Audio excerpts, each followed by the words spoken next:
છોટાઉદેપુરના મધ્યમાં આવેલ ગોરા રામજી મંદિરના પ્રાંગણમાં માતા તુલસીના જન્મોત્સવ નિમિત્તે શ્રીરામ અર્ચન, ગૌ અર્ચન અને તુલસી અર્ચનનો ભવ્ય ધાર્મિક કાર્યક્રમ યોજાયો। આ કાર્યક્રમ મહંત મહંતના માર્ગદર્શન હેઠળ ભાવિ ભક્તોના સંયુક્તથી આયોજિત કરવામાં આવ્યો હતો।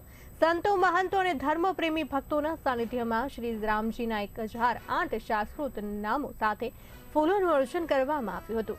સાથે જ ગૌ માતા અને માતા તુલસીને 108 નામો સાથે શાસ્ત્રોક્ત મંત્રોચ્ચાર દ્વારા અર્ચન કરવામાં આવ્યું। આ અલૌકિક કાર્યક્રમમાં તાલુકાના વિવિધ સંતો, મહંતો અને મોટી સંખ્યામાં भक्तों हाजिरी आपी थी।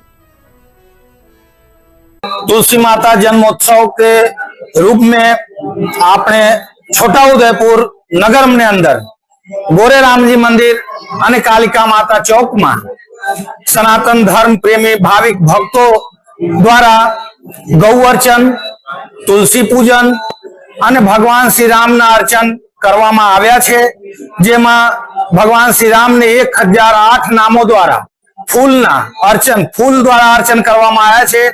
માતા ગૌ માતાને 108 નામોથી અને તુલસી